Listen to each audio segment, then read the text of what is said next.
Bonsoir à tous. Toute l'actualité politique et parlementaire, c'est le journal de 19 h sur Public Sénat. Voici les titres de l'actualité de ce mercredi. Dominique de Villepin salue l'indépendance de la justice qu'il a relaxée en appel dans l'affaire Clearstream. Il se dit renforcé et plus déterminé que jamais à servir les Français. Mais il perd le jour même de sa relaxe le soutien du député du Finistère, Jacques Le Guen. Soupçon sur le rapport du Sénat sur le Mediator. Le laboratoire Servier a-t-il tenu la plume à distance pour amoindrir sa responsabilité? Gérard Larcher réclame toute la lumière. Les marchés, toujours en quête de signes forts pour les rassurer sur le risque d'un défaut grec. Téléconférence très attendue avec Georges Papandréou, Angela Merkel et Nicolas Sarkozy, au sujet duquel on évoque toujours une visite éclair demain en Libye. Notez que les invités du 19 h ce soir seront Yvon Collin, le président du groupe RDSE, qui arrive tout droit du bureau de François Fillon, le sénateur centriste Hervé Moret, et puis également avec nous tout à l'heure l'élu UMP du Var François Trucy, spécialiste des jeux de hasard, qui nous parlera bien sûr de ces 162 millions d'euros qui sont tombés aujourd'hui. C'est un habitant du Calvados qui ne s'est pas encore fait connaître, du moins publiquement. Dominique de Villepin se déclare donc plus déterminé que jamais après la confirmation de sa relaxe dans l'affaire Clearstream. La porte lui est grande ouverte à l'UMP, a très vite réagi Jean-François Copé, mais l'ancien Premier ministre, dans le style qu'on lui connaît, style théâtral qu'il a déjà utilisé sur les marches du Palais de Justice, s'est montré offensif alors qu'il est attaqué sur le front de la France-Afrique. Aurélien Romano. Cette affaire a été initiée en 2005-2006. À la veille de l'élection présidentielle de 2007, comme j'aimerais que cela puisse servir de leçon pour la présidentielle de 2012. La veille de l'affaire Clearstream, pas encore tourmentée par les révélations de Robert Bourgi, Dominique de Villepin savoure une accalmie judiciaire et vise 2012. Ennemi déclaré de Nicolas Sarkozy, l'ancien Premier ministre persiste à vouloir lui faire barrage. Tranchant avec le climat de détestation des derniers mois, c'est main tendue à l'UMP ce matin. Mot d'ordre officiel, rassemblement, temporisation et portes grandes ouvertes à l'ancien bras droit de Jacques Chirac. Ma porte a toujours été grande ouverte pour Dominique de Villepin et je pense que notre famille, y compris au sens le plus large, doit être rassemblée et travailler ensemble pour notre pays, parce que les problèmes qui sont devant nous sont suffisamment graves et sérieux pour que l'on puisse conjuguer les énergies pour essayer de trouver les meilleures formules possibles pour les Français. Une invitation claire à enterrer l'âge de guerre. Un message qui ne passe pas auprès des villepinistes. Ils ne veulent pas se retrouver marginalisés dans l'hypothèse d'un retour à l'UMP. À République Solidaire, le parti de Dominique de Villepin, l'objectif est clair et sans détour. Il a présenté son projet. On travaille sur un programme encore plus précis pour affiner nos propositions. Nous sommes dans la même logique, dans la même stratégie. Nous participerons au combat de 2012, nous porterons nos idées. Ici, la porte reste fermée, pour l'instant, aux appels de la majorité. Notons encore que la Cour d'appel a allégé la peine de Jean-Louis Gergorin, ancien haut responsable de ADS, qui n'apparaît plus comme le cerveau, mais un corbeau. 3 ans de prison, dont 6 mois ferme. L'informaticien Imad Laoud a vu, lui, sa condamnation à 3 ans de prison, dont 18 mois ferme, confirmée.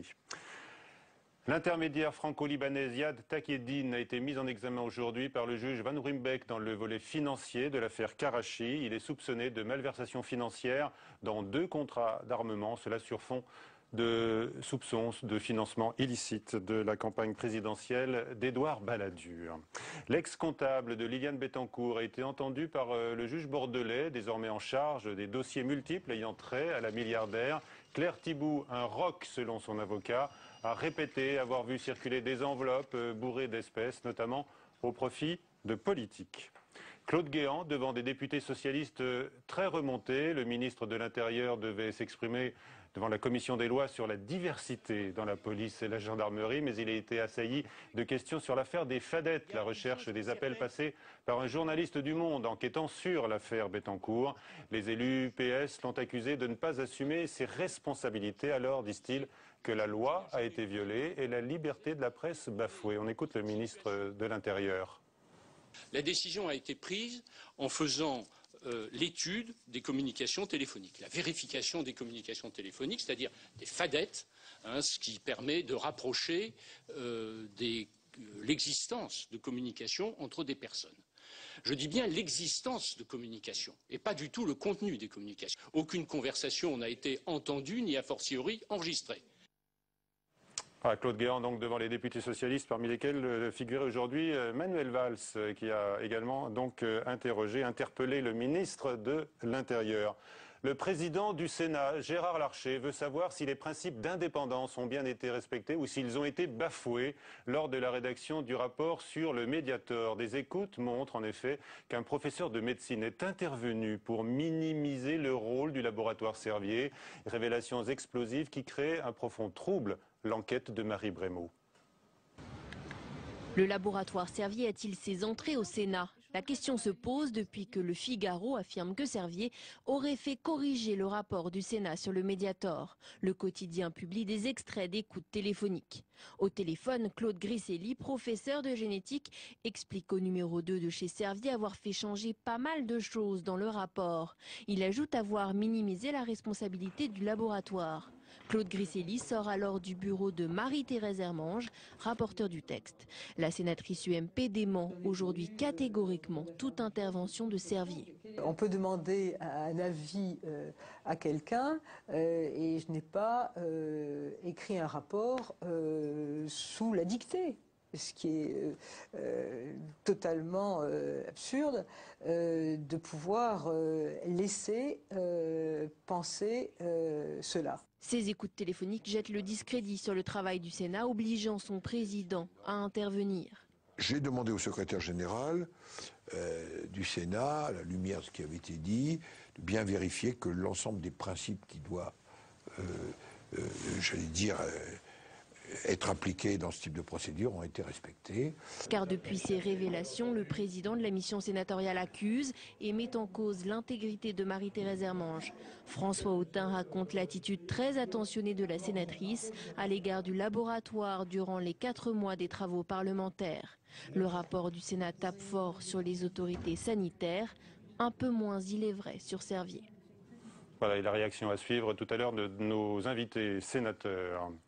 Alex Türk, candidat à sa réélection comme sénateur non inscrit du Nord, démissionne de la présidence de la commission informatique et liberté, désormais incompatible avec un mandat parlementaire. Et l'on reparle d'une contrepartie demandée aux bénéficiaires du revenu de solidarité active après la polémique soulevée par l'idée lancée par Laurent Wauquiez. Un projet détaillé et présenté par Marc-Philippe Daubresse, le secrétaire général adjoint de l'UMP, qui veut imposer au moins 7 heures de travail par semaine. Flora Sauvage. Ils devront travailler 7 heures par semaine, payés au SMIC. Et s'ils refusent, ils pourraient perdre leur revenu de solidarité active. Dans son rapport, Marc-Philippe Daubresse, l'ancien ministre des Solidarités actives, reprend l'idée de Laurent Wauquiez qui voulait faire travailler bénévolement les bénéficiaires du RSA.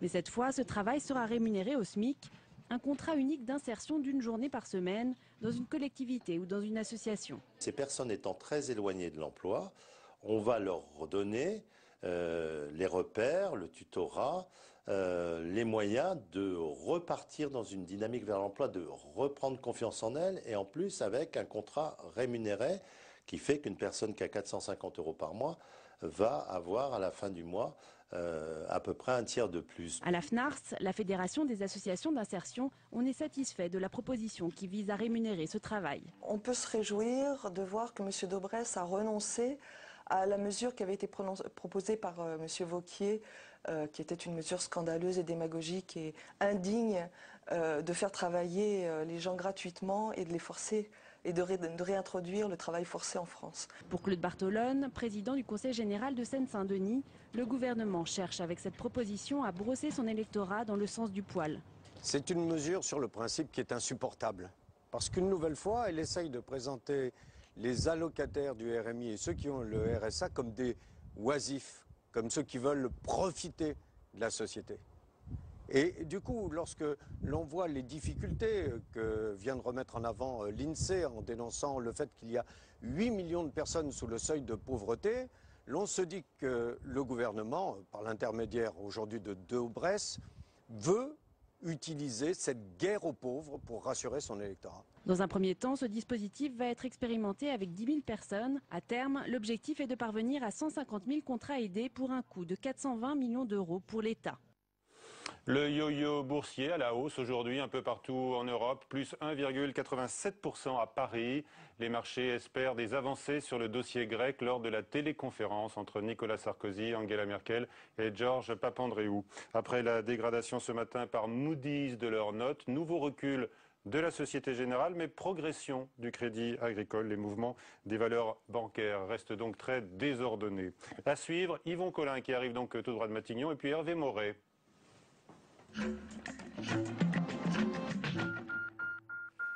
Bonsoir Yvon Collin. Bonsoir. Vous présidez le groupe RDSE au Sénat, Rassemblement démocratique et social européen. Hervé Moret, vous êtes sénateur centriste de l'Eure. Vous allez pouvoir débattre dans un instant du grand enjeu du 25 septembre, les sénatoriales notamment. Mais d'abord donc Yvon Collin, vous avez été reçu par François Fillon dans le cadre de ces consultations sur l'équilibre des finances publiques, bien sûr la règle d'or. Qu'est-ce que vous lui avez dit ?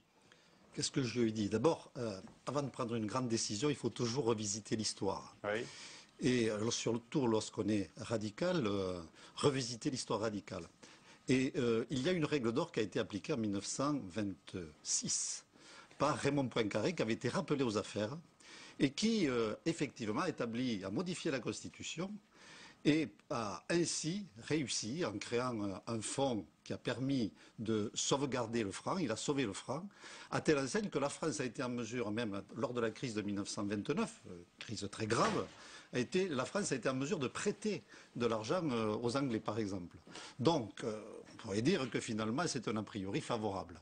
Mais j'explique au Premier ministre qu'effectivement, cette règle d'or ne nous convenait pas tellement dans sa forme juridique, car effectivement c'est quelque part c'est une perversion juridique dans la mesure où qu'on a amendé, puisque lors de son passage au Sénat, oui, les radicaux et le groupe RDSE a soutenu un amendement qui est passé et qui a permis effectivement d'enlever le monopole de la loi de finances et ça a été une avancée tout à fait... Bon, vous êtes d'accord sur le principe de cette règle d'or, mais vous refusez les modalités. Est-ce que vous y voyez un piège politique? Vous avez vu l'expression de Jacques Delors aujourd'hui.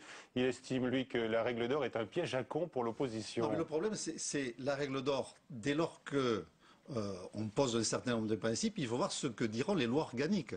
Car il ne suffit pas de modifier la Constitution en disant on va poser des grands principes.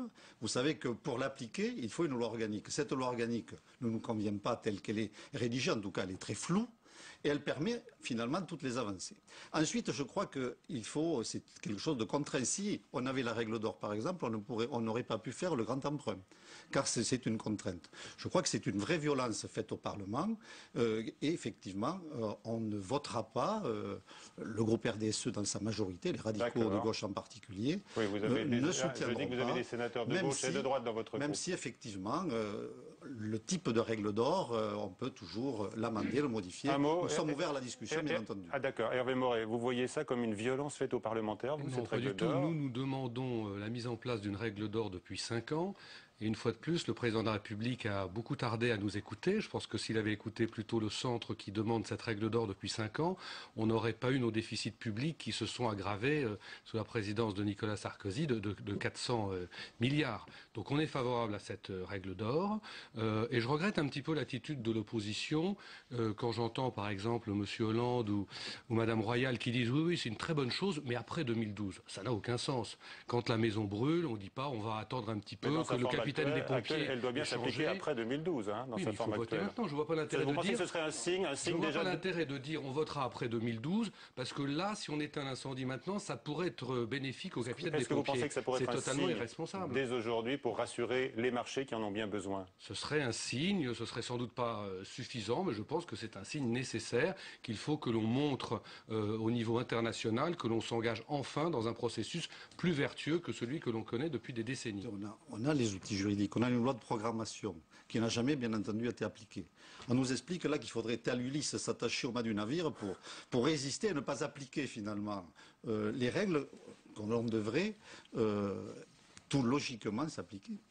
Et le pacte de croissance également, au niveau de l'européen, n'est pas appliqué. Donc il faudrait peut-être mettre en place tout simplement les règles qui existent. C'est ce que nous demandons. Dans l'actualité sénatoriale, le malaise créé donc par l'intervention, semble-t-il, d'après les écoutes réalisées par la gendarmerie, L'intervention du laboratoire Servier pour orienter le rapport sénatorial sur le médiateur.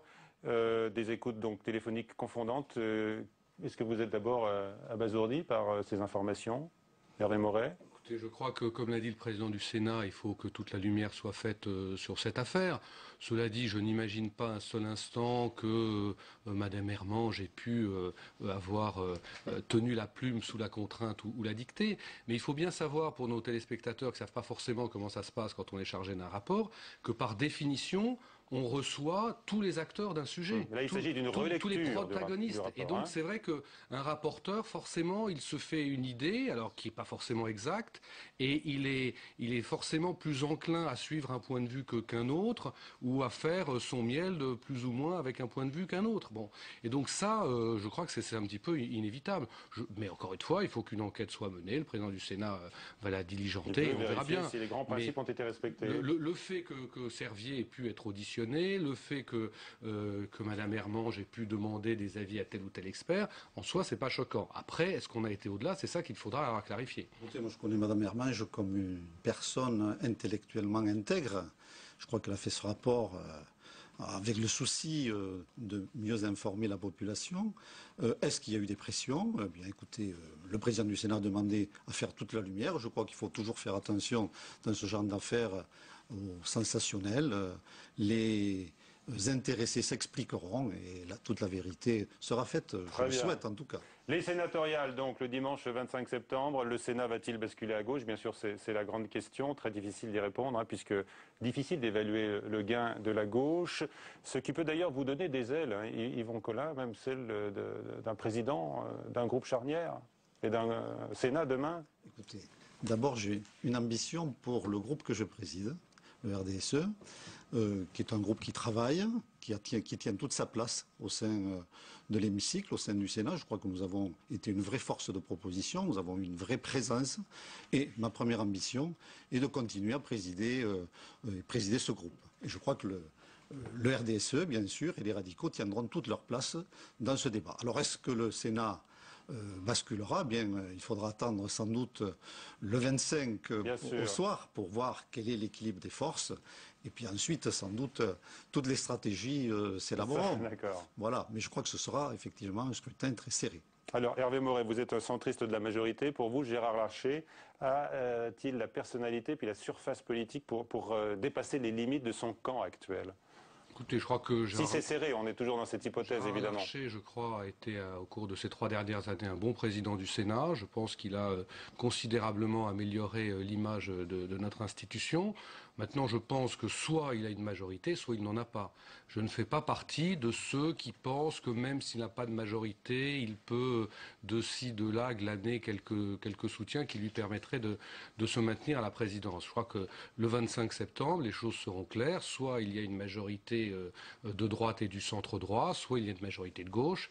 Et à partir de là, on verra bien comment les choses se présentent. C'est vrai que le RDSE et les radicaux peuvent être en position d'arbitre. Et il appartiendra au RDSE et à lui seul, en son sein, de savoir si nous devons avoir un candidat. Quel sera ce candidat? Nous ne manquons pas de talent dans ce groupe. Eh bien, nous verrons quelle sera la stratégie, mais c'est au groupe qu'il appartiendra d'en décider. D'accord. En tous les cas, le ton, on le constate chaque jour un peu plus, devient enflammé entre la gauche et la droite à l'approche du 25 septembre. Jean-Pierre Raffarin nous disait hier qu'un Sénat de gauche serait sectaire, selon lui. Le socialiste Jean-Pierre Bel accuse Gérard Larcher de manquer à sa neutralité en orientant les subventions de la réserve parlementaire. On s'arrête ensemble, si vous le voulez bien, sur cette fameuse réserve parlementaire que le grand public ne connaît pas forcément. Mais comment sont donc attribués ces 60 millions d'euros annuels? Fabrice Cunet. Programme 122. C'est sous ce code que se cache la réserve parlementaire. Une enveloppe de 58 millions d'euros répartie entre les sénateurs. 3 personnages sont un peu à part. Le président du Sénat, celui de la commission des finances et le rapporteur général. Tous 3 ont droit à plus de 3 millions chacun. Au final, tous les sénateurs ne l'aperçoivent pas, mais en moyenne, cela représente 130 000 euros que chaque élu doit utiliser pour soutenir des projets d'équipement, comme des crèches ou des centres de loisirs par exemple. Si le choix est à la discrétion de l'élu, le tout serait très encadré. Ça ne peut que répondre aux lois et aux textes réglementaires qui encadrent le travail budgétaire. Il n'est pas question d'imaginer que ceci irait dans je ne sais quel trou noir budgétaire. Tout cela est parfaitement codifié et fait l'objet d'ailleurs de contrôle de la Cour des comptes. Problème, il est souvent difficile de connaître précisément comment est répartie la somme par les sénateurs faute d'une réelle transparence. Et les critiques pleuvent, clientélisme, utilisation à des fins électoralistes. Normalement, elle est transparente, elle devrait l'être. Et elle a été détournée de son but par la pratique de nombreuses années. Donc moi, j'incrimine pas tel ou tel, c'est pas le sujet. Mais où on revient à son objectif initial, où on se pose la question collectivement de maintenir ce qui est une tradition républicaine. La suppression de cette réserve parlementaire est un débat récurrent. Et les récentes attaques de Jean-Pierre Bel sur l'utilisation des fonds accordés au président du Sénat Gérard Larcher l'a peut-être relancé. Alors, question à l'un et à l'autre, bien sûr. Est-ce que vous avez déjà bénéficié de cette réserve parlementaire, Monsieur Moret? Écoutez, tous les parlementaires, tous les sénateurs ont une enveloppe parlementaire qu'ils peuvent effectivement distribuer sur des projets d'intérêt locaux dans leur département. Et je trouve que ça n'a rien de choquant. Ce qui est plus choquant, et c'est assez bien montré dans votre reportage, c'est que tout ça se fait dans l'opacité la plus totale, c'est-à-dire que je ne sais pas combien a Yvon Collin, je ne sais pas... Combien. Moi, je peux vous dire combien j'ai, parce que je suis pour la transparence, j'ai à peu près 140 000 € par an. Pour des donc c'est pas énorme, parce que dans mon département, il y a sûrement plus en tant que président de groupe, mais dans mon département, j'ai 675 communes, et c'est pas énorme. J'ai connu des temps où il y avait une opacité totale.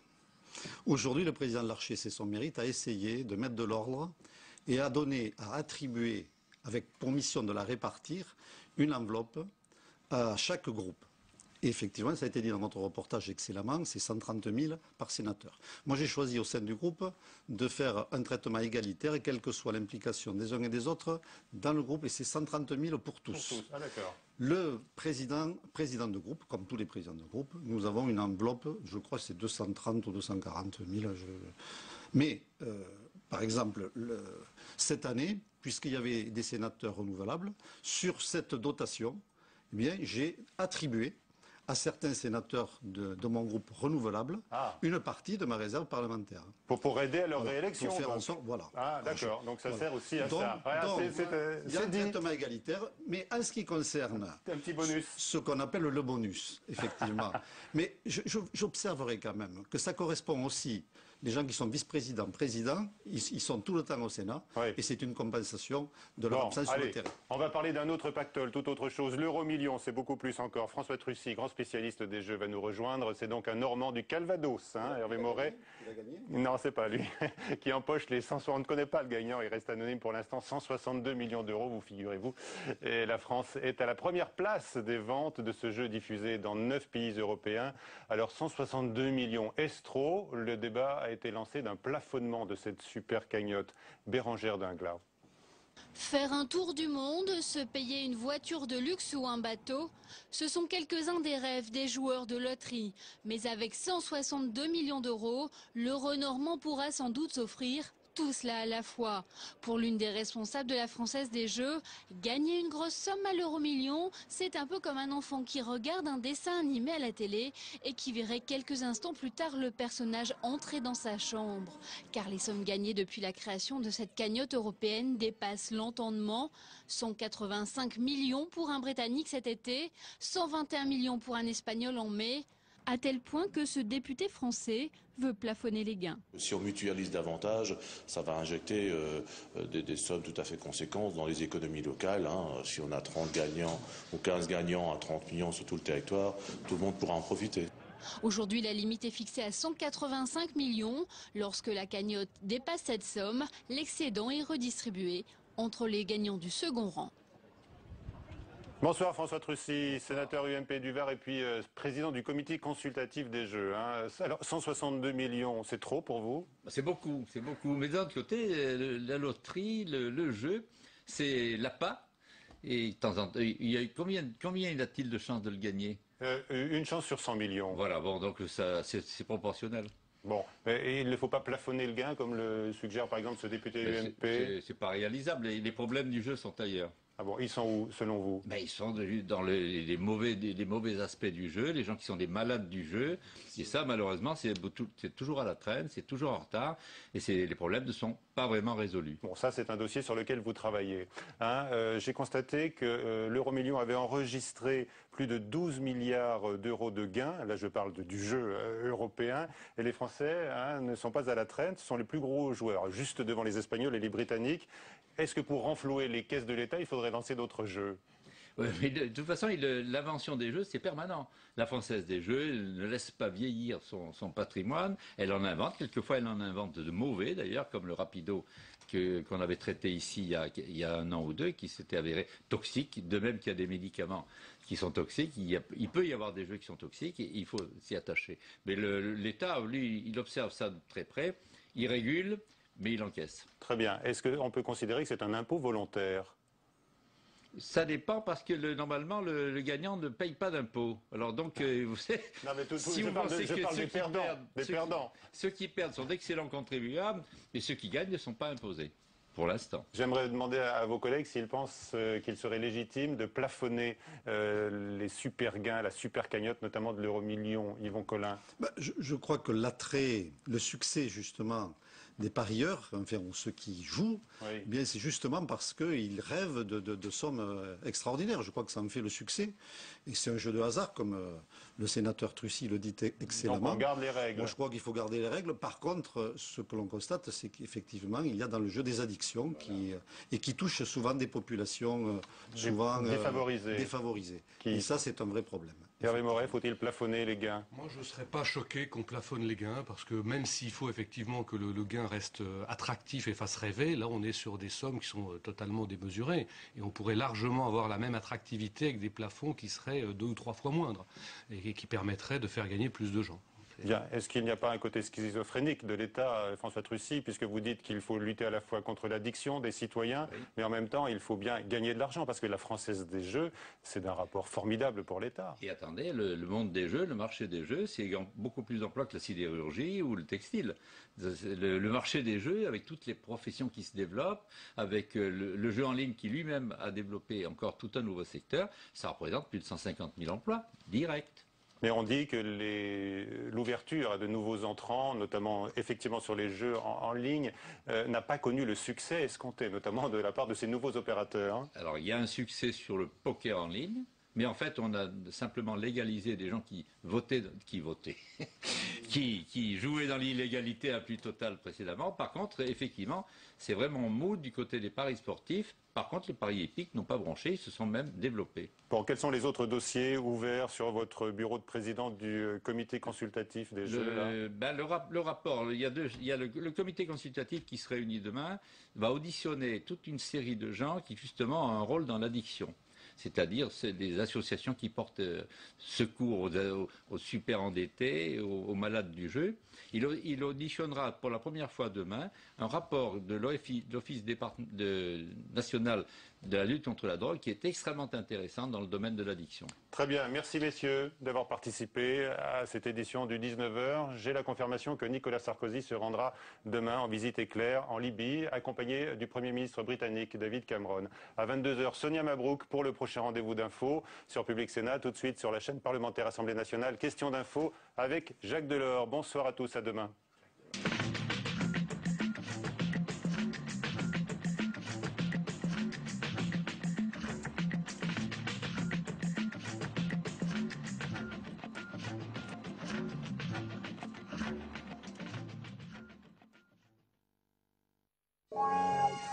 Comment les Américains entretiennent-ils le souvenir du 11 septembre 2001 ? 10 ans après, des survivants et des proches des victimes se relaient pour guider les touristes du monde entier autour de Ground Zéro. Des visites chargées d'émotions.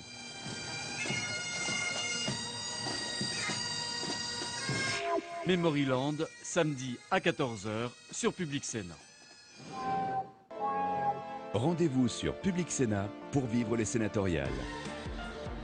Tous les mardis à 23h15, Delphine Girard présente le journal des sénatoriales. À 22h, en direct tous les mercredis, retrouvez Sonia Mabrouk pour des éditions spéciales. Et dimanche 25, c'est le grand jour. La rédaction se mobilise pour une journée spéciale résultat. Les élections sénatoriales, c'est sur Public Sénat et sur publicsénat.fr.